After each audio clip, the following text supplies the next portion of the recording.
morning. So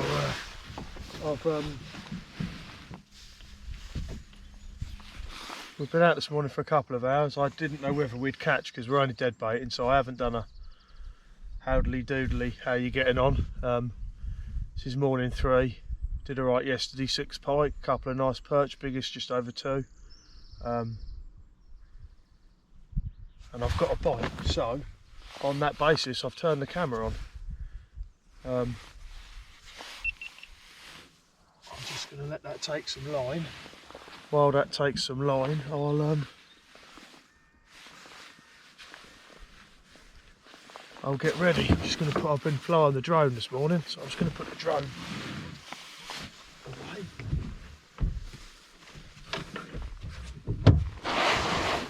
Just going to put the drone away, and we'll see if this transpires into a take. Sorry, it is a take. I want to see if it transpires into a fish. So let's wait and see. But we definitely have a bite.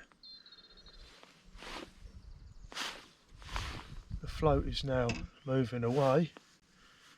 The float is now moving away.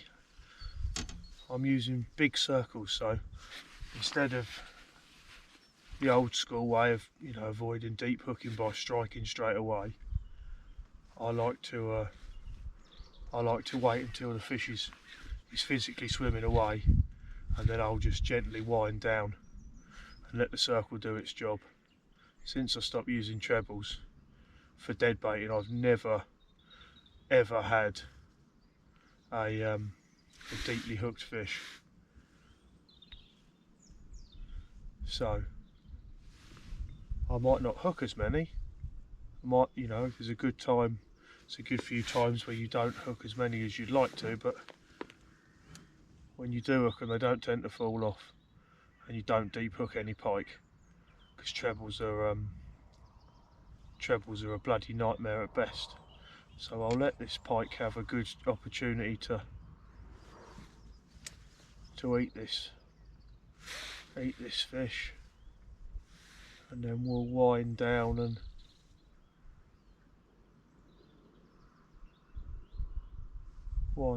see.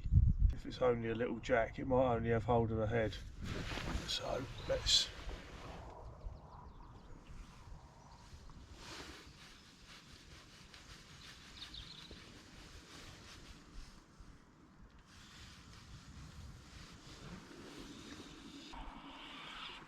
yup, and we're away.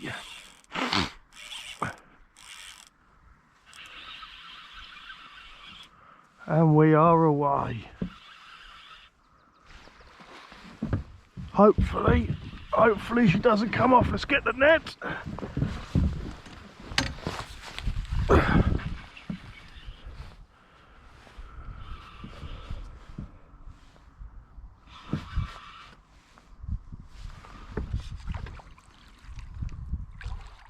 A nice little pike to start the session.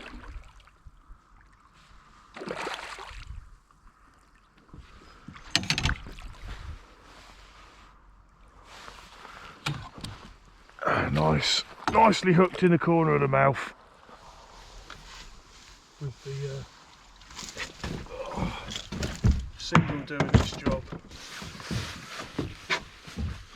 Nice little jack hooked in the scissors. Nice lock Ken jack. Hopefully at some point we'll find his nan or his mum. But yeah, happy days. So we'll get him back. We'll get that back out, see if we can't find another one. That's 3 days, no blank. Happy days, good days. I'll get another movement over there. Got movement, which is good. Got another float over there. One behind us, one over there. I'll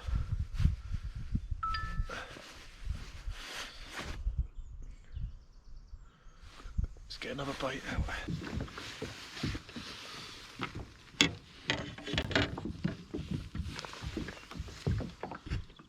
Maybe not.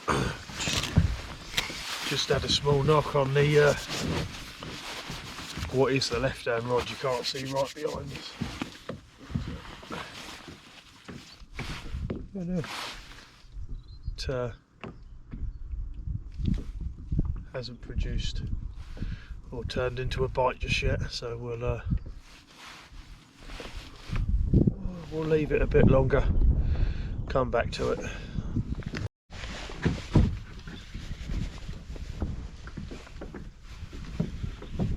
Got another fish on. I was busy looking at trolling motors online for the front of the boat, and that's just picked that up and disappeared. Probably just another little jack, but we'll take that. Let's get rid of that rubbish.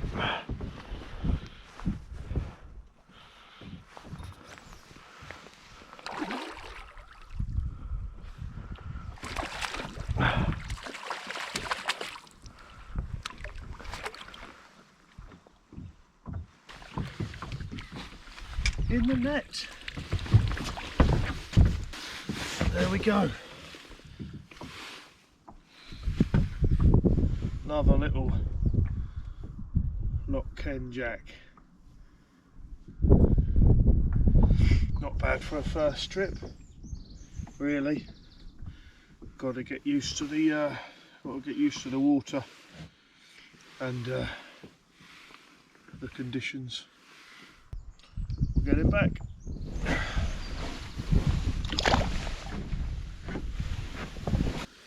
It's absolutely destroyed my rig.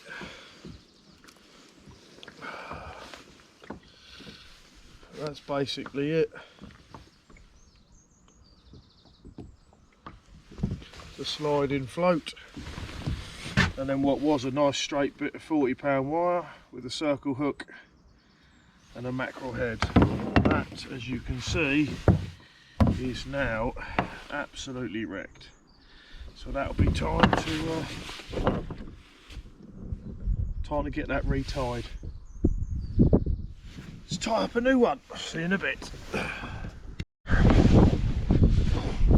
Right, and with that we are done. And been here a couple of days. I could keep fishing on. I've tied a new rig as per the last one. I've got about just over a foot of 40 pounds nylon coated wire, single locked in lead, to a float with a couple of stop beads. I'll just adjust the depth so the float sort of sits on its side and the locked in lead sits on the bottom. When it's picked up, away it goes. So back to the boat launch. It's been a good 3 days. 6, 7, 8, had 9 pike and 15 perch to 3.5 pound. I ain't knocking that for a first trip, so we're gonna reel in and get rid of a couple of bits of mouldy mackerel I've got. I'll order some fresh ones for next time, and hopefully be back in a month or so, and then on to sea fishing. Watch this space. So until then, I'll see you in the next one, I suppose.